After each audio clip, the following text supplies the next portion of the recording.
ఒక చిన్న గ్రామంలో వెంకటయ్య అనే రైతు ఉండేవాడు. అతను గ్రామంలో ఎంతో గౌరవం పొందిన రైతు.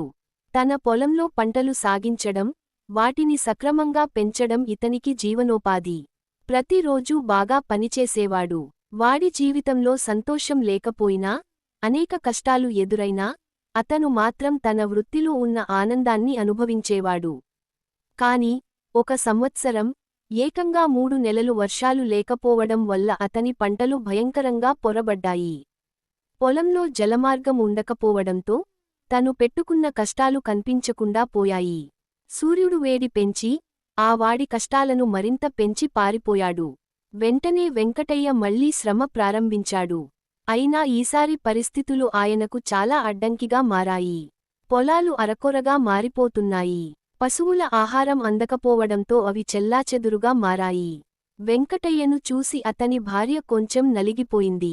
అయినా, అతని కంటిలోని ఆ ఆశను చూడగానే ఆమె ముక్కు మీద హాస్యం ఉంచి, మీరు ఎప్పుడు గెలుస్తారు, అని చెప్పింది. అతను కాస్త ఊరుకున్నాడు. ఆ తరువాత తన పొలాన్ని సాగునీరు తేవడానికి, కొన్ని మార్గాలను ప్రయత్నించడానికి నూతనమైన పద్ధతులు నేర్చుకున్నాడు. అలా వెంకటయ్య కొంతకాలం పట్టి కూడా, తన ఆపదల నుండి బయటపడేవాడు. ఈ కథ మనకు ఒక ప్రధాన సందేశాన్ని ఇస్తుంది.